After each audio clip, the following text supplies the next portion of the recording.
Hey, what's going on everyone? Vega here for SerpentX Tech, and these are the FutureBit Apollo 1s. On the left hand side here we have a full node.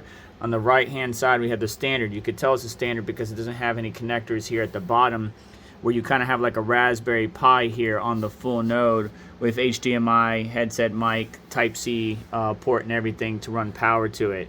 So typically you're supposed to connect it via USB, but the goal in today's video is to try to get one working Apollo 1.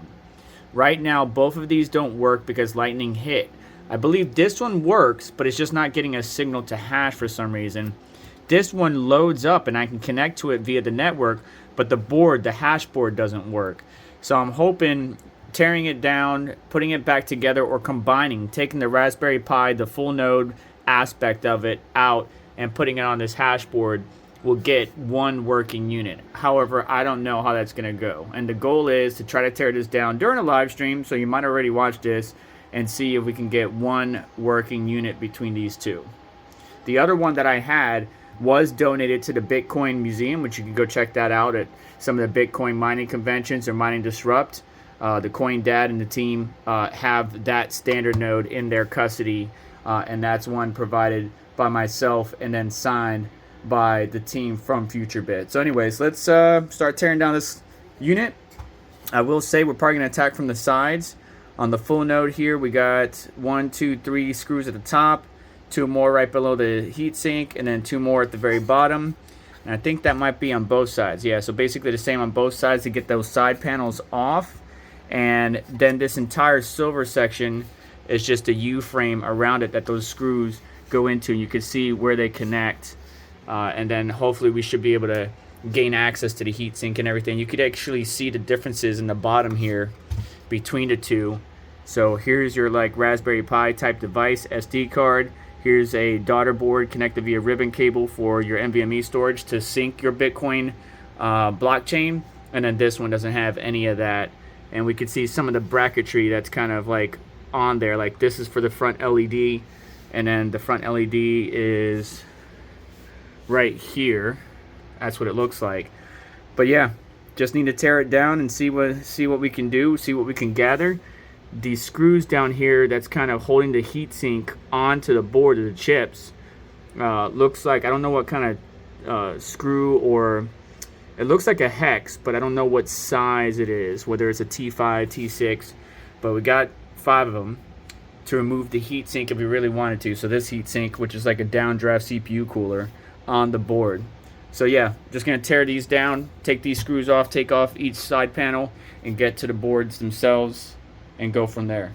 And we have everything tore down. It does look very jank, I agree, I understand, but really cool stuff. We already tore down one unit. We tore down the standard unit. Here's the full node one. But this board, or this hash board, seems to not want to work, right? That's what this testing is all about, using the Xbox controller and everything. What's cool is underneath this cover here, which did get warm during our testing, there's these little aluminum standoffs. And then you can see how, when you put these spacers in here, how the fan goes through that shroud and then goes all the way down into the cooler to really suck the cooler to the chips. And underneath these is the chips, which seem to have warmed up, so we're gonna need to make sure we pull that off with 2 hands. But there's about, how many chips did we say? I think it was like 42 chips underneath here. And we can possibly make one work. So we're taking the hash board from the standard unit, pairing it with the full node capability, which is just a daughter board, NVMe, and then a Raspberry Pi 4 LTS on the other side with Wi-Fi. We might be able to get a full node up and running. So right now I need to get some thermal paste on the chips, try to put everything back together somewhat, at least get that fan on here so we cool the chips long enough to make sure that the unit is working properly. But this did warm up, whereas this one, when I provided power outside the unit or outside the overall frame, would not do anything, wouldn't heat up, and on top of that, the fan ran at 100%. If your fan is running at 100%, usually means it's not initializing. If your fan runs at 100% and then slows down and then ramps up over time, that means the chips are starting to work and run. So let me go ahead and grab this cooler and put it back on. All right, some good news. We were actually able to get one working. The original hash board in the full node wasn't working no matter what we did. So we used the standard node, or the original standard node hash board, because that's really what we needed. You can see the 44 ASIC chips. We were able to tear it down, look at it. I'm not happy with the like discoloration on that choke right there. It looks kind of rusty, like moisture got in there. But it was working and it was hashing. Here's the cooler that sits on top. You can see the thermal paste for all 44 chips. What we're going to do is we're going to clean all of that up, fresh thermal paste on the chips, and then put everything back together in the frame, because we were able to confirm everything working kind of out and in the open.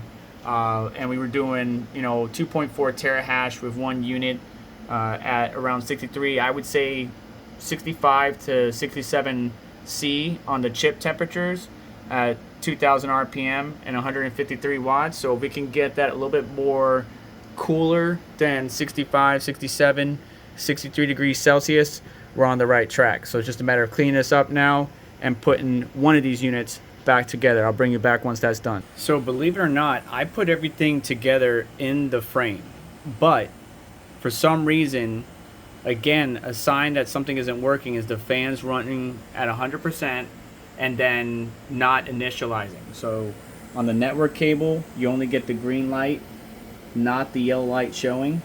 And on top of that, these two little green lights right here, if I turn off the light, don't show at all. They don't initialize the chips, and the front light doesn't light up.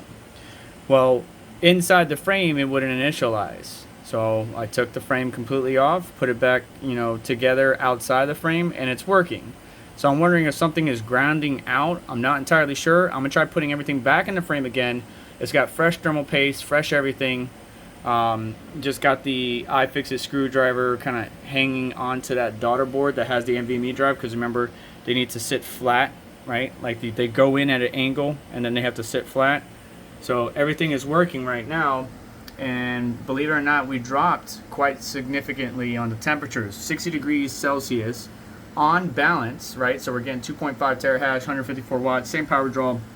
We dropped the fan speed by almost about 200, maybe 150 RPM, and we got better thermals with Cryonaut Extreme on each of those 44 chips. We just got to get it working inside the frame itself. So let me try again and see if it doesn't initialize. Then that tells me something is grounding somehow. Not entirely sure why.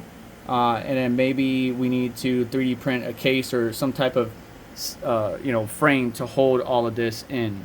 And we are running nice and smooth. Temperature climbed up to 62 after long periods of running. 2.4 terahash, 154 watts. Errors are down, and I'm already getting the operating system, the Apollo II OS, installed on the micro SD, so that way I can upgrade this guy and get the latest user interface. This is the OG one that you're looking at right now, and then the Apollo II interface looks like this. Extra features, more connections, all kinds of good stuff. But we were able to take two Apollo 1s from FutureBit that were not working, but somehow combine the parts together to get one working unit. This hash board is Dunzo. It won't initialize for some reason. The chips, the heatsink is not a downdraft cooler. It is shaped like a downdraft cooler, but it actually exhausts air up. So it sucks in through these vents and then it takes it up away from the chips. You can see the thermal paste for all 44 chips. The back plate, which does have some non-electrically conductive tape, like thermal tape, to protect it on the back side, so that way that piece of metal isn't making any contact or anything like that and shorting out. But something is going on with this hash board. Not sure exactly what it is, but either way, we got one working Apollo 1, and I'm happy with that results. But that's gonna do it for today's video. Do me a favor on the way out, hit the like button, get subscribed, hit the notification bell to stay up to date, as well as check out additional links in the description to help support the channel and what we do here. And yeah, if you like stuff like this, make sure to subscribe and come hang out with us from time to time. Live stream got done, and everybody saw us get this guy working as far as outside the case, but now we got it working inside the case. You all have yourself a wonderful day. Take care. I'll catch you next one.